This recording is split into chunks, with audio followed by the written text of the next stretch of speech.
Good afternoon and welcome to our online seminar on private equity and markets in the COVID context. I'm Thorsten Beck. I'm director of the Florence School of Banking and Finance and professor of banking and finance at the Business School, formerly CARS, in London. And I'm going to moderate this debate.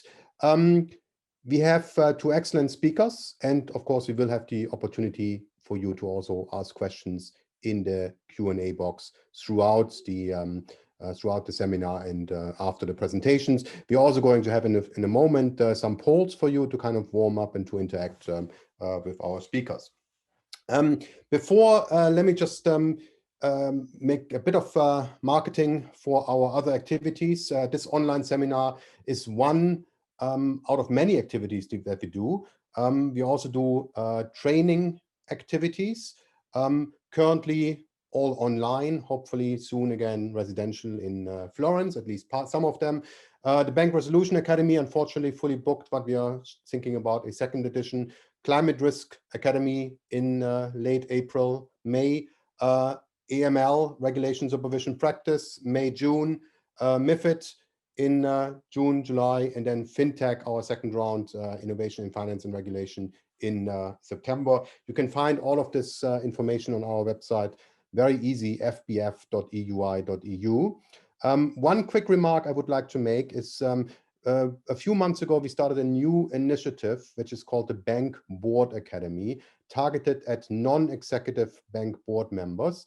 We have some training coming up in June and October, but we also have a series of online seminars. And the next one is right after Easter, Thursday, the 8th of April, with Dominique Labouré, Secretary General of the French Supervisory Authority, and Luigi De Vecchi, Chairman of EMEA Banking at Citi, and moderated by Elena Carletti.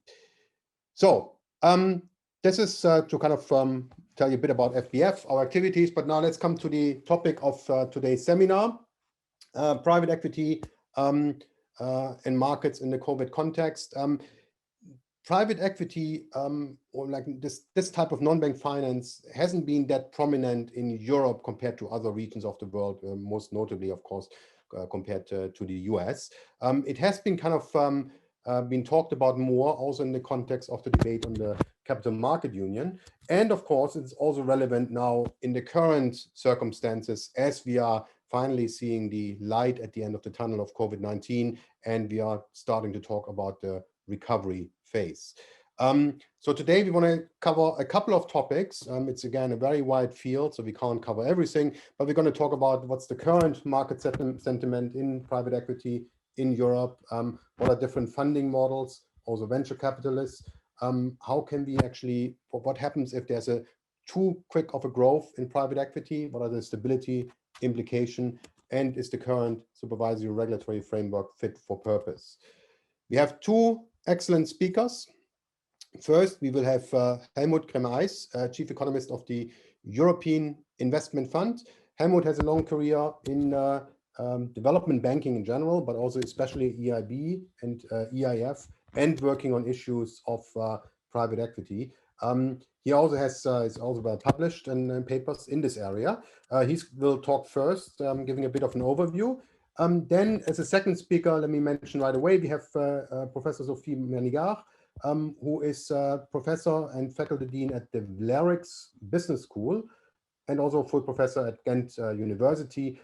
She has a long academic career in working in this field of, let's call it broadly, entrepreneurial finance, but next to her academic career has also direct experience as a practitioner in terms of including being a board member.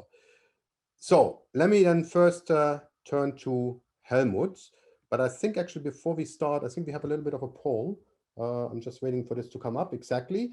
So this is the first poll for you, for the audience, to kind of participate. What is in your opinion, the biggest challenge for venture capital fund managers in the current COVID-19 circumstances?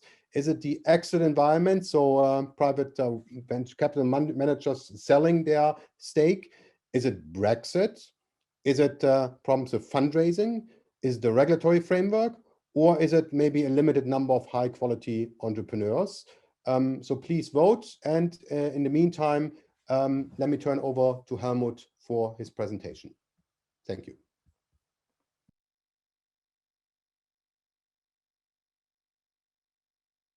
Thanks a lot, Thorsten, for this kind introduction. So I'm sharing my slides. They are visible, very good. So good afternoon, everyone. First of all, thanks a lot for having me here today. It's a pleasure to speak in this webinar. And I'm, as Thorsten said, I'm responsible for research and market analysis at the European Investment Fund, EIF. We are part of the EIB group, and we support the financing of small and medium-sized enterprises and small mid-caps in Europe. We support SMEs, and this classifies already my statements. I'll mainly talk about the smaller end of the market in Europe, not the big private equity. This will then be complemented by Sophie later on. And we support SMEs indirectly and act via intermediaries. For example, we provide equity to venture capital funds who invest into startup companies. Therefore, it is important for us to analyze the market participants' behavior, their sentiment, and the market needs. And we perform plenty of market assessments, economic impact assessments, and we perform surveys on intermediary levels. I've been asked to talk about the state of the market before COVID and then to shed light on the impact of COVID. It's of course quite a challenge to do this within the few minutes that I have, but I'll mention a couple of points and we can dig deeper during the discussion later today. In our economic impact studies, we had a look at how the markets developed over the past years. We analyzed EIF's activities, but this gives you also an idea of how the general market developed over time. So we geolocated the EIF-backed startup companies as well as the venture capital firms' headquarters in order to be able to analyze and to better track and to understand their investment flows and the impact. And this looks quite chaotic, but it was a lot of matching work that we did, but remarkable features are already visible. The features are concentration and dispersion. In order to show you the investments a bit clearer and the investments catalyzed by EIF, let me play a kind of EIF weatherman. Not with a forecast, but looking at the past venture capital temperature. I hope that the animation works.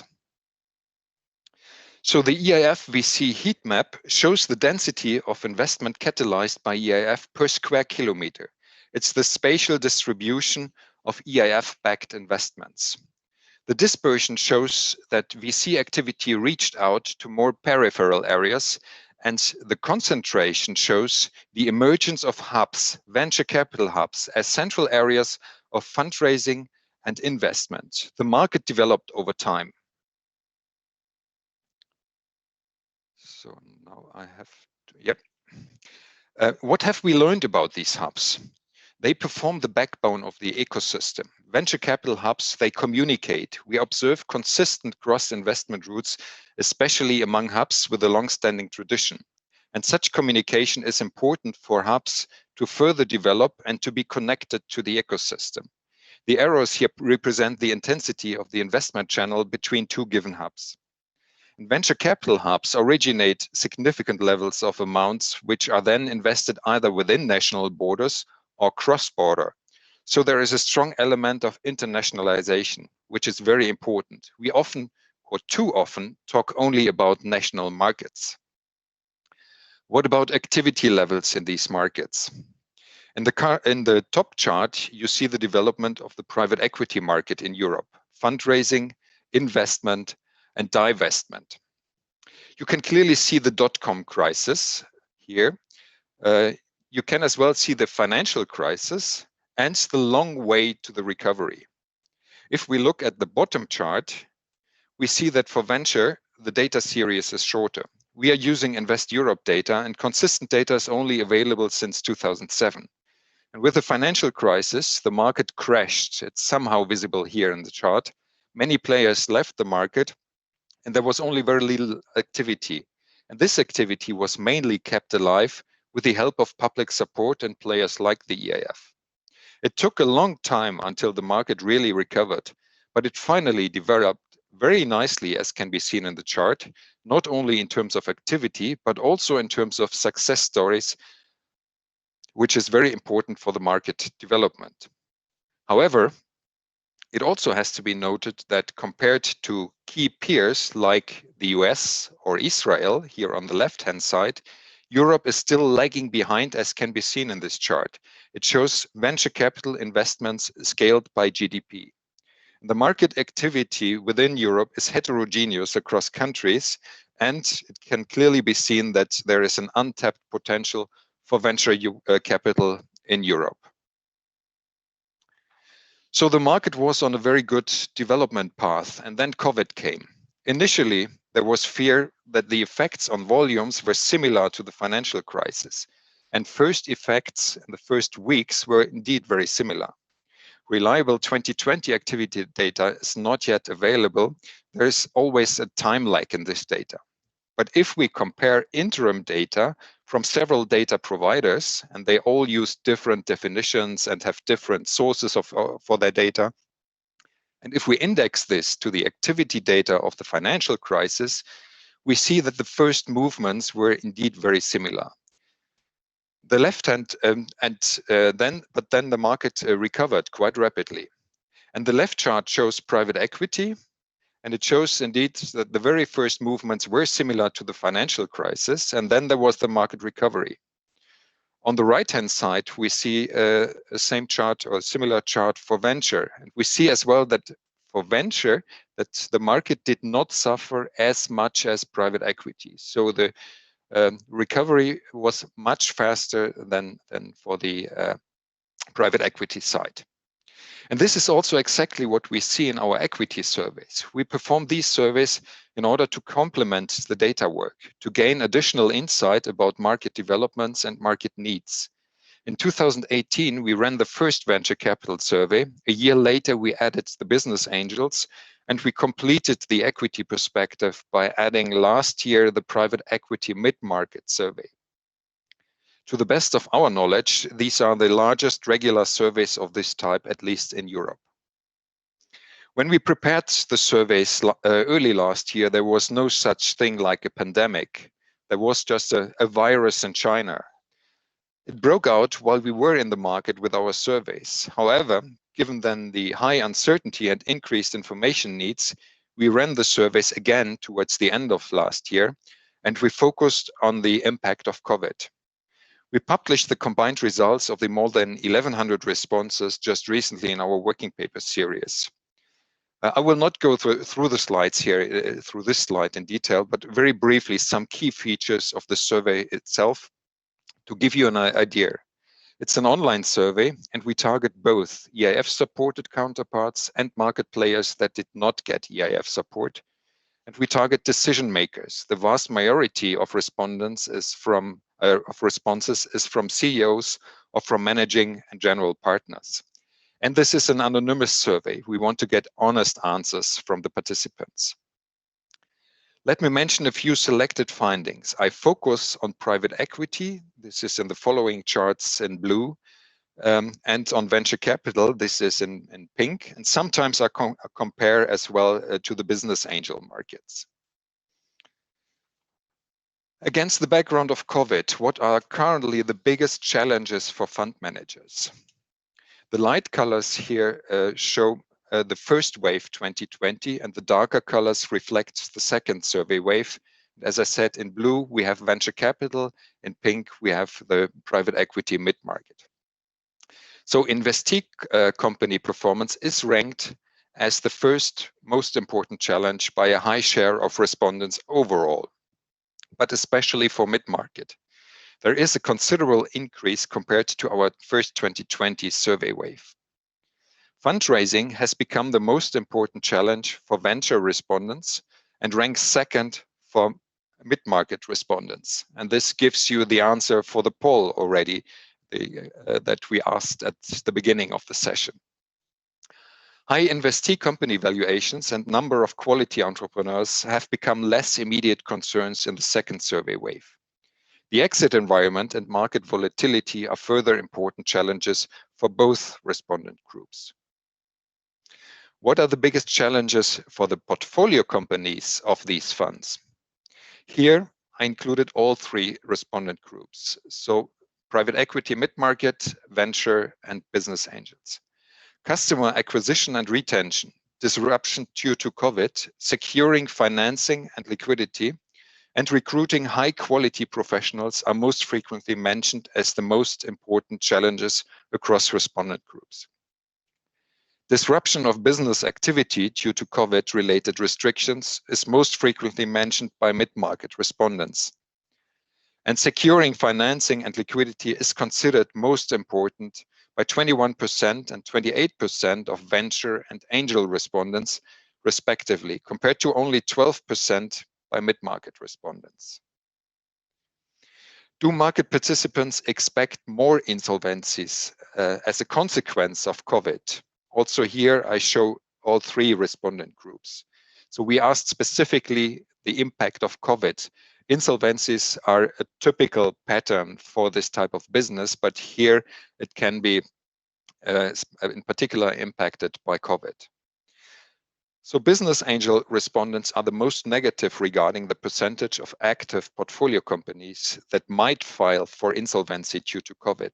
16% of business angels expect that more than 20% of their portfolio companies might file for insolvency, with some even reporting as much as 50 or 60%.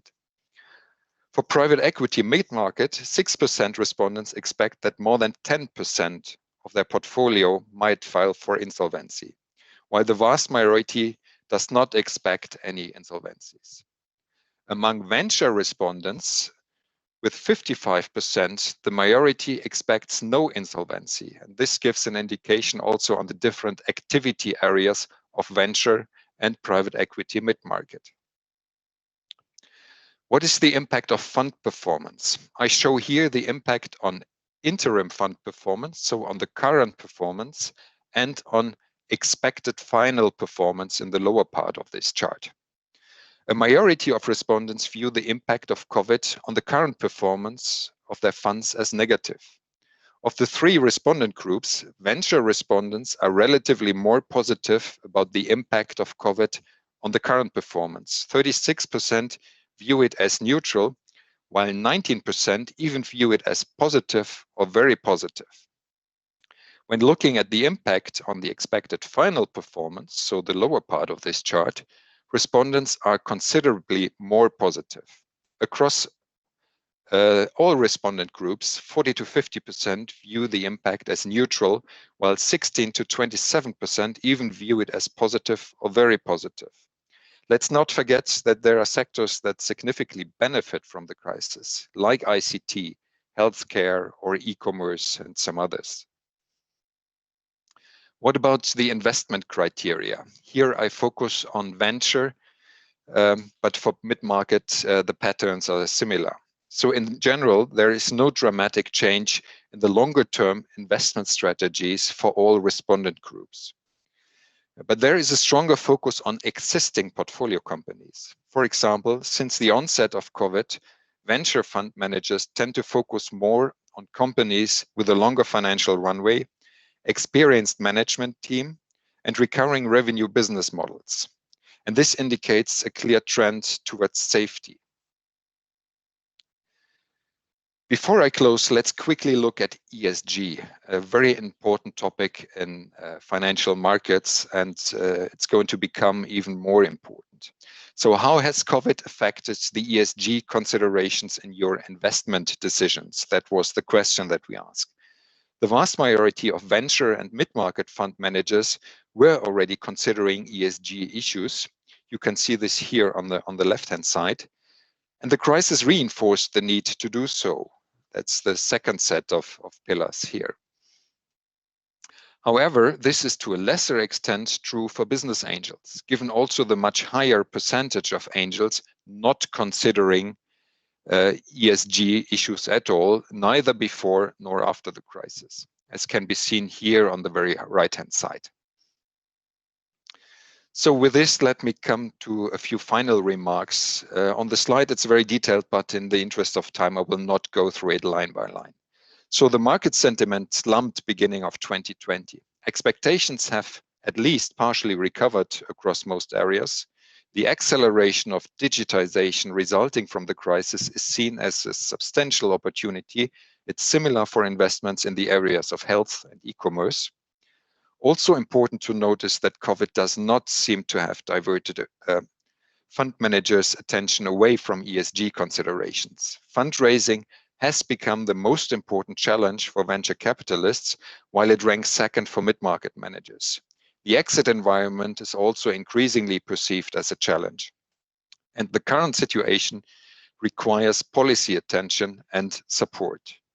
And to close, before the pandemic, the market was on a very good track. It was hit in particular at the beginning of the crisis, and also now the market participants have concerns. The current situation is considered to be worse than before the crisis, but it is as far not as disastrous as it was in the context of the global financial crisis.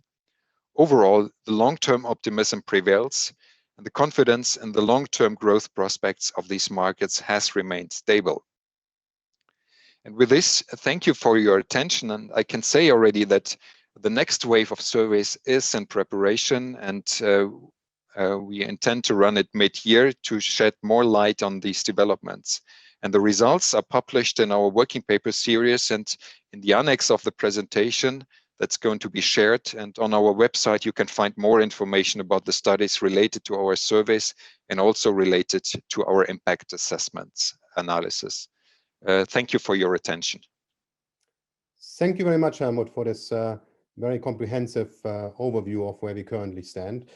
So looking back at the poll, the previous poll, not the one that's up right now, it seems that our participants actually kind of have the right feelings. So it is about exit environment, fundraising, maybe somewhat less about the number of high quality entrepreneurs, whereas Brexit and regulations don't really play any role. But let me maybe follow very briefly up with another kind of possible factor, which is being talked a lot about, low interest rates. I mean, we know it's a big concern in the banking sector. And now that we are facing this long way of recovery, there's lots of talk about lower for longer. Is that not a concern at all for private equity, venture capitalist, business angel? And why not? So first of all, I turn on my camera, but I don't know if I'm visible. So I stopped sharing. That works. Okay. Yeah, the low interest rates. Of course, macroeconomic trends have always an impact on startup fundraising, on financial, on venture capital and the like. But more as a general impact, interest rates, commodity prices, currency rates, regional economic growth rates are all relevant to the investment climate, and that has an impact on venture as well. However, for venture in Europe, it's not directly so sensitive to interest rates. It's rather indirectly. Intuitively, there should be an effect, in particular on fundraising, as investors are searching for yields, of course, and such yields might be found in alternative asset classes.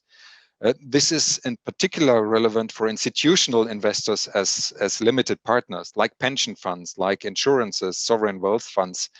Retail investors are, of course, not active in the VC fundraising. However, as we saw in my intervention earlier, fundraising is the biggest challenge for VCs. So that means that the market is not flooded with institutional money. VC investing requires a lot of know-how, and many institutional investors don't have this know-how.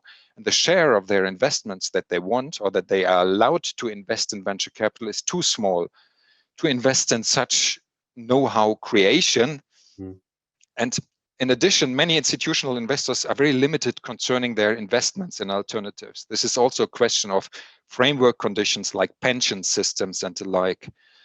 On the other hand, we need more institutional investors as long-term investors in these markets. And our survey respondents perceived the readiness of large private institutional investors to invest into European venture to be poor, and they appreciate government programs that encourage other private LPs, limited partners to invest. And therefore, we as EIF, we have set up an asset management umbrella fund with different compartments to enable institutional investors then to invest into these asset classes without having to build up the own infrastructure. And there we are seeing increasing investors' appetite in the search for alternative investments and for yields, of course. Okay, wonderful. Great, thanks. So you actually also kind of answered another question, which is on the private-public partnerships, but maybe we come back to this later. Let me turn to Sophie now. Sophie Manigart, if you, there she is, hello. You could start your presentation, and we had a poll question, which I think you're going to also refer to. Oh, there's another poll question now. So we first said most people, before I turn to this, most people actually agree that venture capital helps European startups to grow more. That's very optimistic, positive. And here the next question is whether a private equity-led buyout actually leads to an increase, a decrease, or no change in operational performance of the respective company. But in the meantime, I'll turn over to you, Sophie. You have to unmute. And yes. And now you just have to unmute.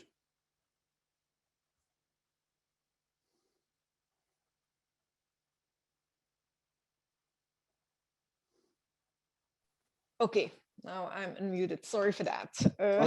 You don't have full screen yet, but that's okay if you prefer it like that. No. So yes, even after a full year of COVID and online activities, still have to be reminded that I have to unmute, probably the sentence that has been used most often during the past year. Exactly.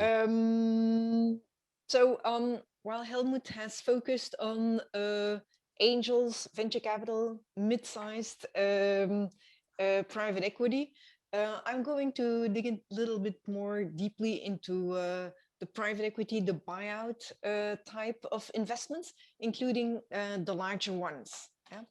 And as Helmut already highlighted, the COVID crisis has not had the same impact on private equity as a financial crisis had, where definitely there was a huge negative impact.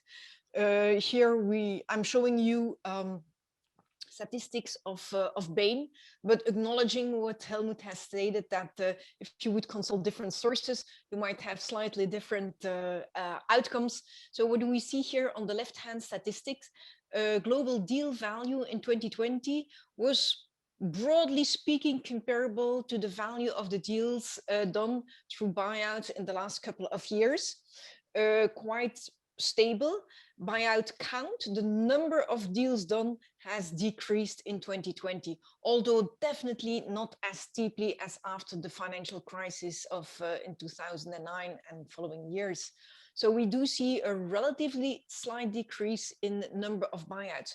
Taken together, this implies that indeed money has been put to work, but mainly in those mega buyouts, in those huge buyouts that you would read about in the press, that would be highly publicized, that everyone is looking at. Remark that in this type of reports, we have definitely an underrepresentation of the smaller end of the market, okay? Because these publications typically rely on publicly available information, and smaller buyouts typically are not widely publicized in the markets. So they tend to focus much more on the large end. So in this vein, this view complements what Helmut has been focusing on. What is worrying, though, if you look at the right-hand side, is that the average valuation measured as an EBITDA multiple has continued to increase to a very high 12.69 EBITDA valuation multiple. This is huge. This is enormous. Okay, and this is worrying. Why? Because we do see that almost the full increase in the value, in the price paid. How is that financed? It's financed by cheap bank debt and cheap other types of debt. So Thorsten, if you ask whether low interest rates affects the private equity industry, it does. It definitely does.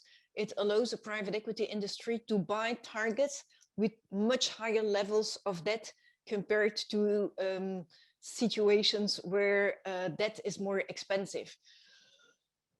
So on the one hand, this allows to do more deals, to put more money to work. On the other hand, it also makes the underlying companies obviously much more risky. Financial risk of those companies increases. So personally, I'm a little bit feared about what we're going to see in the years to come.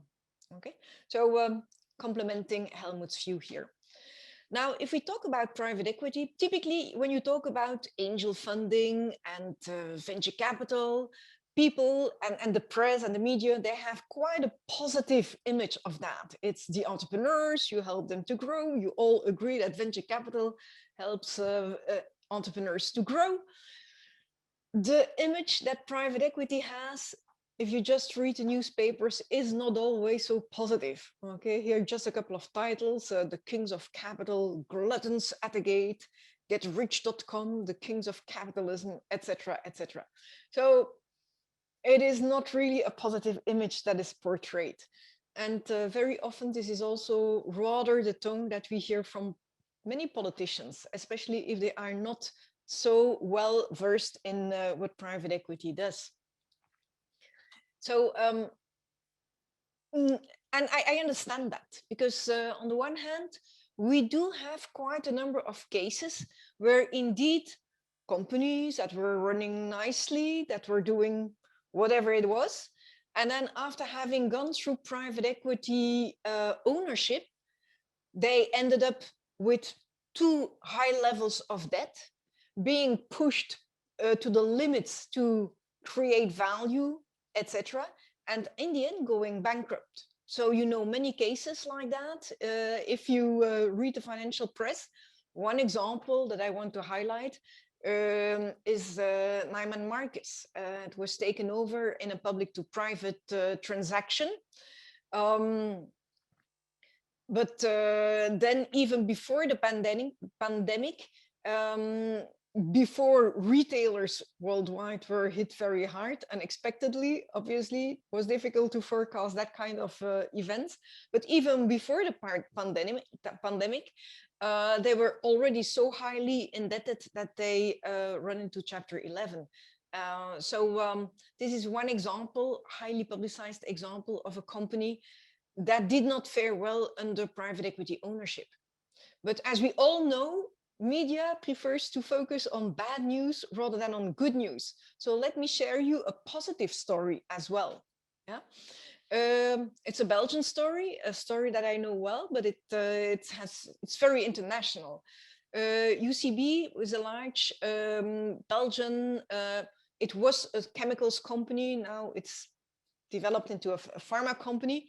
At some point in time, it sold its chemical division to refocus fully on pharma. Okay, that was in 2003. It was a real buyout where the CEO of that division took a significant stake in the company, together with a Dutch buyout investor, Alpinvest. Deal value 115 million. Okay. 4 years later, as is typical in a private equity context, the company was sold again. The first investor exited, and it was sold to CVC for 800 million. In that second buyout, the initial CEO was able to increase his stake, and some other members of the management team also joined in the buyout. So we have many more managers that are now also shareholders. And they did not regret, I guess, because a couple of years later, CVC again sold its stake to a third investor, Apollo. Apollo, now you see they start from a mid-sized, rather local Dutch investor to CVC, which is a big, sizable pan-European investor, to Apollo, which is a mega US investor. So you did see the step up in type of investors that are interested in that company. Company value increased to 1.1 billion. Not bad. Okay. So, and that's all in less than a decade. Yeah. Again, enabling the management team to further participate. And then they did an IPO. Apollo did not sell to another private equity investor, but they did an IPO. For Apollo, it was not a good deal. IPO price value was 700 million. They did not earn a lot of money. But if you look at the long-term picture, starting from a 115 million company to a 700 million company at IPO, definitely that's a very nice journey. And Apollo was probably not, they did not have a good strategic insight, because a bit more than a year later, the company was taken private again, delisted. It was acquired by Eastman Chemical Company for a staggering 2.2 billion. Okay, so we do see that the IPO valuation was a temporary glitch, was real value. So in fact, if you compare October 2003 with December 2014, the value of the company multiplied with 20. In a private equity context, we're not talking about the new tech companies, whatever. We're talking about a very boring, basic chemicals company. Okay, this is a type of stories that we typically do not hear, so that are not commented upon so extensively in the media. And this triggered us to do what we call a meta-analysis on the real effects of private equity, because obviously there's many academic research on what the effect is of private equity on the underlying portfolio companies, and we brought all those studies together. So in total, we spotted 56 studies where the authors focused on operating performance. So what happens to the operating performance after the investment, and 29 studies on employment. We're currently still expanding a little bit, but we don't think that the main results will change a lot. In total, the number of companies that are studied, that are present in our meta-analysis, 326,000 companies, for which we know what happened with the operating performance, not of each of them individually, but in global, and 76,000 companies that studied where employment was studied. Okay, when looking at the employment, academics looked at number of employees and wages on the one hand, and others operating performance. They're looking at growth on the one hand, but also efficiency, productivity, different kind of measures, but meta-analysis techniques allow to put them together if appropriately taken into account. Now, what did we find? Unfortunately, I haven't seen the outcome of the polls. It went too fast for me. I was still busy with the technicalities. I can tell you, Sophie, very quickly. So when the vast majority thinks that venture capital helps European startups to grow more, when it comes to operational efficiency, again, the 73% think it's an increase in operational efficiency, but when it comes to employment, actually 48% think it's lower and 30% it's the same level of, so overall they are more kind of pessimistic about employment, but very optimistic about the operational performance.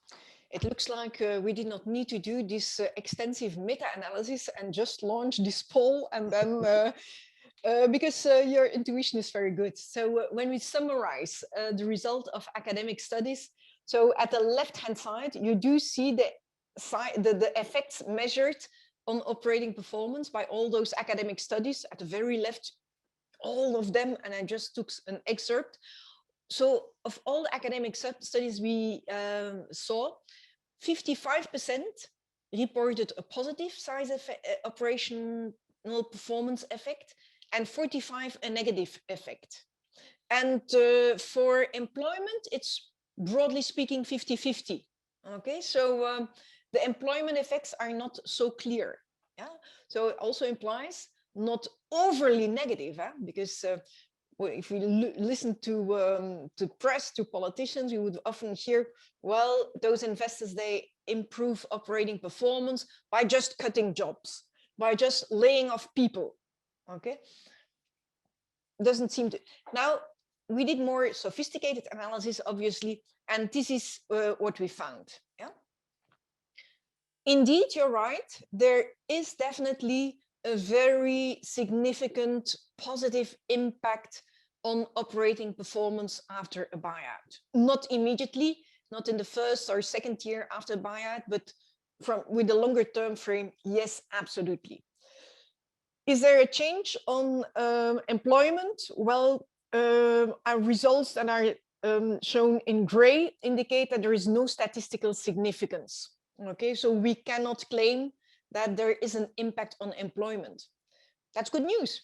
We cannot say that the operating performance improves thanks to massive layoffs, okay, on average. Now, these are studies from all over the world, and so we did dig a little bit deeper. We could, for example, differentiate between operating performance, that's a very broad term, or we're talking about improving efficiency or enhancing growth. And this was very, very surprising to us. That is, on average, there is no significant effect on efficiency, but there is a significant effect on growth. While most people would equate private equity mainly by focusing on efficiency, improving margins, lowering prices, etc. We do see that we have a clear indication that they enhance growth in the underlying companies. And just think about Taminco. That is definitely a growth story. Again, interesting from our perspective is that the positive effect is mainly found in private companies taken over by private equity investor and not in public to private transactions. Okay, not in public to private transaction. So the positive effects are mainly found in revigorating private companies to become more competitive and growth oriented again. Yeah. Now, but it depends in which country the target company is situated. We found quite interesting country effects, especially looking at employment effects. So I told you, in general, on average, no effect on employment, but that depends on how strong employee protection is. Yeah? In countries with low levels of employee protection, we do see that the number of employees go down.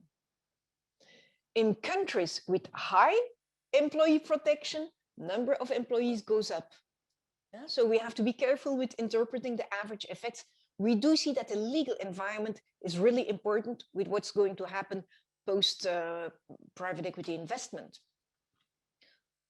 If we look at operating performance, we do see a very strong positive effect in the UK and in the US, who have high investor protection regimes. In other countries, Italy, Germany, Sweden, most of continental Europe, we don't see a change in operating performance. Yeah?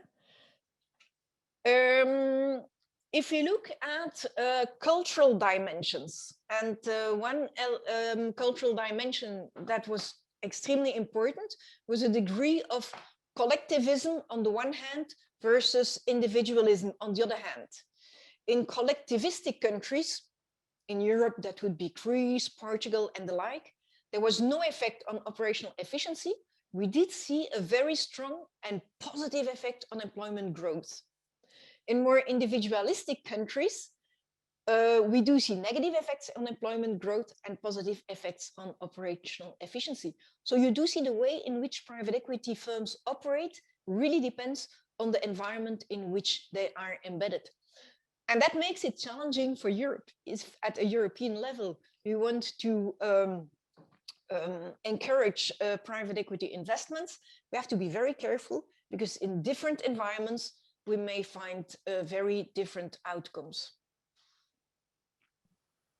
Thank you very much, Sophie. This was a very interesting presentation. So what I've learned is that there's no free lunch here. So yes, we want to have more private equity. We want to move away from bank domination in Europe, but it doesn't come for free. So there might be a risk of a bubble in private equity, especially if it's debt funded, right? But also, for example, that as much as we talk about credit market union and strengthening non-bank financial intermediation, including private equity, it's much more about than just looking at the products, at the markets, but also about the underlying, like what I like to call the legal framework, the legal infrastructure. Maybe also cultural issue. Of course, these are much harder to change. But let me actually follow up very briefly on the bubble idea. Is that as much of a concern, given that we're talking about private equity? They're outside what we like to call the financial safety net. They're not being guaranteed by anybody. Nobody has to really pick up mop up the mess afterwards if things go wrong. Is it that much of a concern, or is that just some investor are going to lose their shirt eventually? Thorsten, you're right. This is very much, this will hurt some of the underlying portfolio companies for sure. And I am afraid that the high levels of debt, together with the uncertainty after the COVID, well, or during and after the COVID situation, will jeopardize the future of a couple of portfolio companies, definitely. And for some of them, the high level of debt will be just the tilting factor that will make that they will not survive. So will there be an effect? Yeah, people will lose their jobs, etc. And will it be as bad as if we have a financial crisis in the banking industry? Definitely not, as you state, all the reasons that you have stated, definitely. Yeah. But there might be, of course, a backlash, kind of a increased degree of risk aversion if things go the wrong way. Yes. We do see that fundraising is cyclical. If you take a long-term perspective, then definitely fundraising in venture capital, private equity, it follows waves. And when returns are to the investors, to the LPs are high, fundraising is typically higher and vice versa. So if there would be a lot of fallout in that end of the segment of the market, where returns have historically been very good, risk premia have been very good in the last couple of decades in private equity, then obviously we would expect a drop there. Let me actually also ask a similar question, maybe to Helmut. So you've kind of shown that, yes, things have held up reasonably well, but there might be also concerns.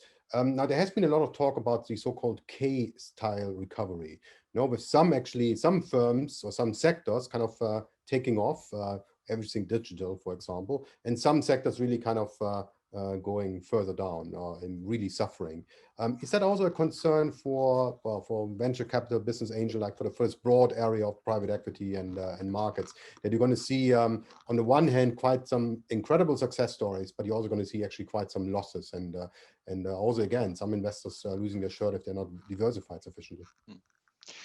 Yeah, that's indeed something that we are going to see, but that's not untypical for this industry. That's a general pattern of this industry. Venture capital, the business is a business of outliers. Venture capital funds, they don't make profits on all their companies where they invest in, but only on a small portion of these companies. Sometimes you have the so-called dragons. They return the entire fund in one company and one exit, and the rest of the portfolio is either sold with low profits or with below costs even, or they are simply written off. So this is a typical pattern, but we clearly see a movement towards the industries that are expected to have a high potential. You mentioned the e-commerce, the healthcare, everything around IT, working from home, smart home, and all these type of things. They are really hot currently. Yeah. Actually, let me follow up here with a question from the Q&A box. So most private equity firms are classed as undertakings in financial difficulty due to the high leverage, and hence they're not eligible for state aid, such as in the form of state guaranteed credit. does it make actually this more difficult for these firms? And what does it mean, again, for the stability implications of private equity?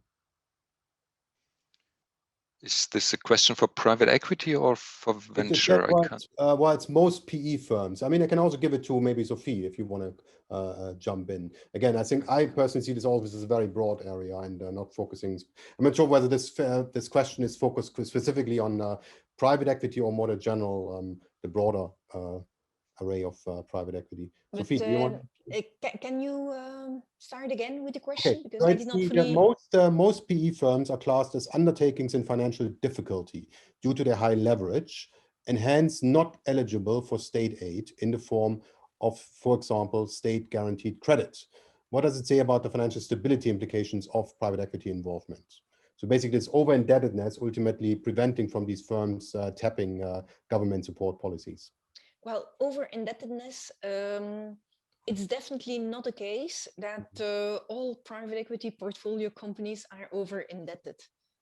You also see that when you look at what's happening with those companies. If the majority had too much debt, then obviously they would not be able to thrive as they apparently do. So I would not agree with that. That would be focusing on a couple of cases where you clearly have over-indebtedness. So I'm not saying it never happens, but it's not that it's the most important way of value creation. So financial engineering through debt, use of debt, is definitely one source through which investors, private equity investors, create value. But as I have shown, growth and operational performance is definitely also important there. As such, the claim would be too broad, that there are some companies that might suffer. Yeah, probably. I would agree with that. Is it systemic? No, not in my view, because it's not the average that we're seeing here. Okay, that's kind of reassuring. Let me maybe just briefly to add to this. So there is indeed a lot of leverage in the private equity markets, and also the ECB said recently that private equity controlled companies account for 80% of the European leveraged loan market. So this is quite significant. But the topic of increasing indebtedness is not only a topic for private equity, but in general for the economy, and therefore there are plenty of discussions about recapitalization and the like, but this leads too far here. Yes, no, indeed. I think so, Helmut. I think that's a good discussion we're going to have for many months or even years to come as we're coming slowly out of this the pandemic and the crisis, the great lockdown recession. Let me actually follow you up on your Helmut with another question that came here through the chat box in this case. There are, I mean, you refer to these different types of what I kind of like to call private equity, but it's private equity per se, venture capital, business angel. In terms of these different support programs that are out there, of course, also monetary policy, the PEP, but also possible reforms in the legal framework. I mean, how do you see the differences? Where, what reforms are most important, or what policies are most important for which segment? Okay. What is of course important is the implementation of the Capital Markets Union, and also the CMU has a focus on non-bank financing and incentivizes or intends to incentivize non-bank financing and to reduce the dependence on bank financing. So this is a very positive development, in my opinion. It needs to happen, but there is still a long way to go. As you mentioned, the ECB and the PEP and the like, here I would not see a direct role as regards these markets, business angels, venture, mid-market and the like. For these markets, it's more important to have what I call the enabling environment. So the startups need to have the proper environment first to start and then to grow, which is not always the case. The funds need to have the possibility to act, and then of course we need to talk about the public support that is necessary, and the public support needs to be structured in a way that it crowds in private capital. that it does not crowd out private capital. And then, of course, one need to think about how public policy intervention need to be structured. And here it is always important that incentive structures have to be properly considered, and therefore governmental venture capital schemes seem to have been more successful when they acted alongside private investors and not independently. That's a very important point when we talk about public support for these markets. And research shows clearly that syndicates between private and government venture capital investors, in which the private investor takes the lead, are the most efficient form in terms of innovation production. And so that's most beneficial for these industries. Yeah, okay, that's something important to keep in mind. Thank you very much. We're getting to the top of the hour, and I'll give you the word actually just in just a moment, Sophie. And actually, I have another final, you can make your remark, but I also have a final question for you. And that's, I want to end on a positive note here. What is that, you showed the kind of the operational efficiency, the positive effect. There's also a growth effect. It varies across country. Do I wonder whether it's actually different types of projects that are being targeted because of the differences across countries?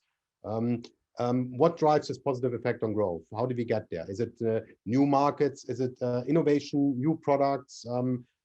Is expansion in general? What is underpinning this growth effect? Yeah. Well, growth in a private equity context, a very popular growth strategy among private equity investors is buy and build strategies, where one focal private equity backed companies backed by an investor with deep pockets is able to consolidate a mature industry and to add other smaller mid-sized players and to build one big and strong company. And you might say, well, this is not really creating value, but it is, because they are really making the other smaller companies, they are integrating them, making them more efficient, building a more professional and stronger company. So this is definitely one preferred strategy. If you look at acquisition activity of private equity backed companies, it's very high on average. Okay, well, thank you very much. Unless there are any other final remarks, I would first of all like to thank you for sharing your insights with us, Sophie, Helmut. This was a very interesting presentation, very good in discussions. I think this is not going to be the last time we're going to discuss this topic. And I'd like to thank the audience for their participations and for asking questions. And I'm looking forward to seeing you at our next event. Thank you very much and good afternoon. Thank you. Thank you.